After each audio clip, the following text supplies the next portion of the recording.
हमारे उत्तर प्रदेश में माँ के कोख से कट्टा लेके पैदा होता है बच्चा। तो ये राम मंदिर को उड़ाने के छोड़ दो, जहाँ दिखोगे वहीं ठोक देंगे। मैं कह रहा हूँ इनका ऐसा कब्जा कर लेंगे, लाहौर कराची ये सब कब्जा कर लेंगे। हम तो उत्तर प्रदेश बिहार के लोगों की आदत ही है, जमीन कब्जा करने के सबसे ज़्यादा मामले कहाँ से आते हैं? यूपी बिहार से आते हैं। हम तो पड़ोसियों की कब्जा कर लेते हैं, वो तो हमारा बेटा है। ऑपरेशन सिंदूर के बाद पाकिस्तान बौखला चुका है, नापाक हरकतें कर रहा है। देख सकते हैं लगातार जैसी उसकी हरकतें हैं, निर्दोषों को मार रहा है। मैं यहाँ की जनता से जानूंगी क्या अब एक्शन, सिर्फ अभी तो सिंदूर ऑपरेशन हुआ था, क्या 16 सिंगार कर देना चाहिए इन पाकिस्तानों वालों का? क्या अब एक्शन लेना चाहिए इंडियन फोर्स? देखो मैडम, मैं एक बात कहना चाहता हूँ।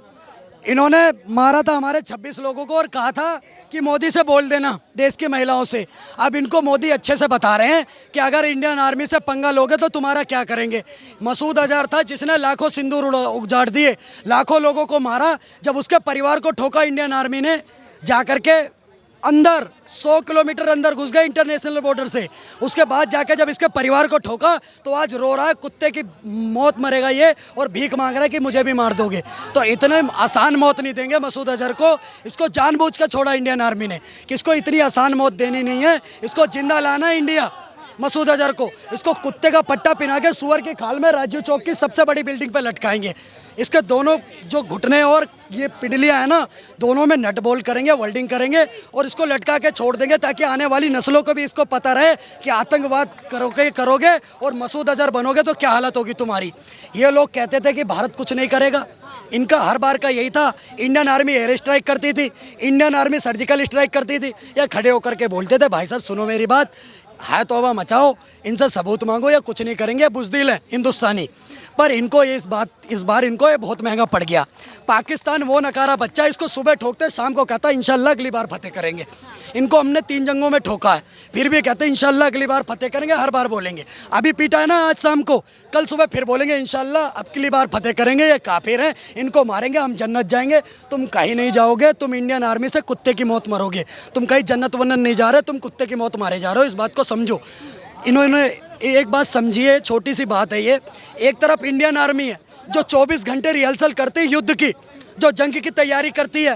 एक तरफ पाकिस्तान आर्मी है, ये डायपर बनाते हैं, बच्चों के बिस्कुट बनाने का काम करते हैं। एक तरफ वो खड़े होकर के बोलता है बिलावल भुट्टो, उसको शायद इतिहास नहीं पता भारत का, उसे ये नहीं पता कि पाकिस्तान भारत से ही कटा हुआ है। पता नहीं क्या बोलता है, आधा उर्दू बोलता है, आधा हिंदी बोलता है। इस दरिया में खून बहेगा, या तो पानी बहेगा या उनका खून बहेगा। बिलावल भुट्टो सुनो, ज़्यादा चिल्लाना तुम्हारी सेहत के लिए अच्छा नहीं है। तुम्हारी भी लोकेशन है इंडियन आर्मी के पास, ज़्यादा चू चपड़ करोगे तो तुम्हें वही ठोक देंगे। इसको इतिहास बताने की जरूरत है, इसका इतिहास मैं बताता हूँ क्या है। मसूद अजहर कह रहे थे मोदी तेरी तो जुबान खींच ली जाएगी। अब सुनो ना, मोदी ने इनको कब्र में 4 फुट नीचे गाड़ दिया। ये इनके कब्र से भी आवाज़ सुनोगे ना तो मसूद अजहर से पूछो जाकर दहशत का दूसरा नाम क्या है, तो मसूद अजहर बोलेगा नरेंद्र मोदी। पहले पर अभी भी योगी आदित्यनाथ का नाम लेगा। इनकी इतनी फटती है योगी आदित्यनाथ से, इन्हें पता है 1 मिनट में रंबा रंबा बुम्बा बुम्बा और लंबा कर देगा। इस बात को सुनो। एक इनकी मैडम खड़ी होकर के बोलती है सदन के अंदर से, पाकिस्तान के पार्लियामेंट से खड़ी होकर के बोलती है कि पाकिस्तान जब हमला करेगा भारत से तो राम मंदिर तोड़ करके जब बाबरी बनाएंगे तो उसकी पहली ईंट पाकिस्तान का सैनिक लगाएगा और पहली अजान आसिम मुनीर करेगा। आप मेरी बात सुनो, मुझे हंसी आती है बताते हुए।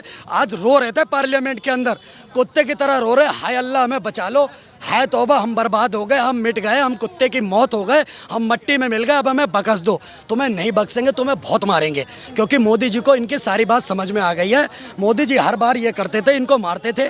एक जो चोट होती है ना मैडम, उस चोट पे हर बार मोदी जी क्या करते थे, उस पर डिटॉल से साफ करते थे, बीटाडीन लगा के बैंडेज कर देते थे। समझ रहे हो बात को? लेकिन अब मोदी जी को समझ में आ गया अब डिटॉल बीटाडीन और बैंडेज से काम नहीं चलेगा।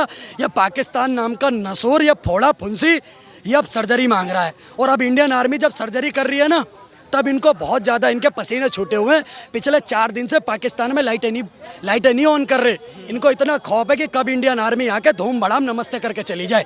इतना खौफ है इंडियन आर्मी का भी, इस बात को समझो। अब मैं इनका इतिहास बताता हूँ। ये आसिम मुनीर की बात करते ना, 2 कौड़ी के आदमी, ये क्या करता था इसका बाप, किसी को पता ही नहीं है। आसिम मुनीर का बाप, मैं बता रहा हूँ आपके चैनल पर, आसिम मुनीर का बाप जेबें काटता था लाहौर में बसों के अंदर। आसिम मुनीर का बाप जेबें काटता था, ये जेब तराश फोन स्नैचिंग का काम था इसके बाप का। अपनी बहन को धंधे पे बिठा के ISIS का सबसे पहले चीफ बनता है, उसके बाद ये सेना का जनरल बन जाता है। तो बेटा तुम से बने हो, मैं तुम्हारा पूरा इतिहास है। अभी भी मैं इसकी जानकारी दे देता हूँ, क्योंकि हमारे भी बहुत सिस्टम है, हमारा बहुत सिस्टम है, भारत की रो बहुत मजबूत है। ये इस टाइम रावलपिंडी में बैठा हुआ है, 433 नंबर की बिल्डिंग में, 12वें मंजिल पर इसका हेडक्वार्टर है, वहीं बैठा हुआ है, बाहर नहीं निकल रहा हमारे डर के। पर इसने जरा से भी चू चपड़ करी तो अब की बार S-400 नहीं जाएगा, अब की बार अग्नि नहीं जाएगी, यही से ब्रह्मोस मारेंगे और रंबा रंबा बुम्बा बुम्बा इसको लंबा कर देंगे। क्या होना चाहिए फिर, क्या करना चाहिए? इसको अभी देखो आसिम मुनीर को क्या करते हैं, इसको सुअर की खाल में राजू चौक पे नचाएंगे। पानी पी लो, क्यों? क्योंकि पानी तो हमने रोक दिया, इनको पता है एक एक बूंद पानी की कीमत क्या है। पानी तुम पी नहीं सकते, तुम्हारे हलक का थूक सुखा सुखा के मारेंगे। दूसरी चीज़ में सबसे बड़ी बात आपको बता दूं, ये चाइना के ऊपर गदगद हो रहे थे, चाइना पर फोल रहे थे, ये सोच रहे थे वो 2.25 आंख वाले 4 फुट के चाइनीज सैनिक इनकी मदद करेंगे, चाइनीज सैनिक। अब इनको चाइना ने दिया F-17 एयरक्राफ्ट। इन्होंने सोचा सबसे बड़ा एयरक्राफ्ट आ गया हमारे बेड़े में, अब हम कर देंगे भारत पे हमला। इन्होंने 2 एयरक्राफ्ट छोड़ दिए भारत के ऊपर, भारत पर हमला कर दिया। हमारे आकाश एयर डिफेंस सिस्टम ने इनको ऊपर से ऊपर ही ताबड़तोड़ तरीके से ख़त्म कर दिया। सबको पता है चाइना का माल की क्या हालत है, चले तो चांद तक नहीं तो शाम तक।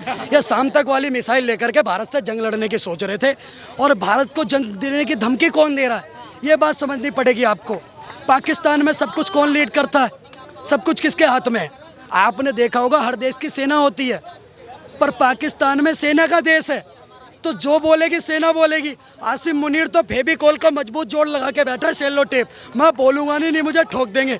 बोल कौन रहा है? शहबाज शरीफ, जो खुद सेना की मेहरबानी से प्रधानमंत्री बनकर बैठा हुआ है। बोल कौन रहा है? ख्वाजा आसिफ। भारत तो इन्हें सोच भी नहीं रहा था कि इन्हें इतना गंदा मारेंगे। ये 10 दिन से खुद ही चिल्ला रहे, हम तो फूल लेके बैठे हैं जी, हम तो रेड कारपेट बिठा के बैठे हैं जी, हम तो स्वागत करेंगे आपका। मोदी जी ने कहा बेटा तुमने तीर नहीं लिया, तुमने भाला ले लिया घुमा के। कहा इनको जरा देखो इसको ख्वाजा आसिफ को। मोदी जी ने कहा जरा देखो इसको ख्वाजा आसिफ को। ख्वाजा आसिफ ने बड़बोलेपन में 2-4 बातें बोल दी, पर इंडियन आर्मी घुसी इनको ताबड़तोड़ तरीके से, बॉर्डर पार भी नहीं करा इनको तबीयत से पहला। आज जैसलमेर का हालत सुनोगे आप, जैसलमेर के अंदर राजपूताना राइफल्स लगा दी है, और जब राजपूताना राइफल्स वहाँ खड़े होकर के बोल रही है ना राजा रामचंद्र की जय, इनके पतलून गीली हो रही है पाकिस्तान के सेना की। ये पोस्टें छोड़ छोड़ करके अंदर भाग रहे हैं, भारतीय सेना अंदर घुस गई है इनके पाकिस्तान में, ताबड़तोड़ पिटाई कर रही है। इनके 6 एयर डिफेंस सिस्टम उड़ा दिए, इनका रावलपिंडी का स्टेडियम उड़ा दिया। सुबह से टीवी खोलते ही, यूट्यूब खोलते ही, जहाँ भी देखो धूम भड़म भड़ूम हो रहा है, पता ही नहीं चल रहा कौन आ रहा है, कब आ रहा है, कहाँ से मार रहा है, कहाँ से ठोक रहा है। मैंने 7 दिन पहले एक बात बोली थी, 7 दिन पहले एक बात बोली थी, लग रहा है मोदी जी ने सीरियस ले ली। मैंने कहा था मोदी जी से कि जब चौराहों पर हत्यारे महिमा मंडित होते हो, भारत माता की मर्यादा के मंजर खंडित होते हो, तब केवल आवश्यकता है बस हिम्मत की, खुददारी की। दिल्ली केवल मोहलत दे दे 1 दिन की तैयारी की, सेना को आदेश थमा दो, रावलपिंडी खैर नहीं होगी, और जहां तिरंगा नहीं मिलेगा उनकी खैर नहीं होगी। आज रावलपिंडी में जाकर के पूछो, खौफ का आलम मचा पड़ा है, विधवा विलाप कर रहे हैं। हर बार हम बोलते थे हमने ठोका, ये कहते थे सबूत दो, अब ये खुद ही विधवा विलाप कर रहे हैं, हमें बहुत मारा है जी, हमें तो इतना मारा है जी। ईरान से जाकर रो रहे, सऊदी से जाकर रो रहे। इनके पास 2 ए थे, 2 ए थे पूरे पाकिस्तानियों के पास। ये 2 ए पर बहुत उछलते थे कि हमारे पास तो 2 ए हैं, हम दुनिया पे जो मर्जी चाहेंगे करेंगे। पहला ए था अल्लाह, दूसरा ए था अमेरिका। दोनों ने इनके गांड पे लाद दिया, हमें कोई मतलब नहीं है भाई, हमारे बस का नहीं है तुम्हारा ये भसोड़ी संभालने का, तुम डेली भसोड़ी करते हो, हम इसको नहीं संभाल पाएंगे। हमला किस दिन हुआ इस बात को सोचना पड़ेगा। हमला हुआ मंगलवार को, बजरंग बली का दिन है, तो भाई साहब अली के बाप है बजरंग बली, तो उनका कोई तोड़ नहीं है। राजनाथ सिंह जी ने भी बोला कि हनुमान जी की तरह गए, ताबड़तोड़ तरीके से कुत्ते की तरह पिटाई करी और वापस आ गए। ऐसे ही इनको कुत्ते की तरह मारेंगे, इनको कोई बचा नहीं सकता।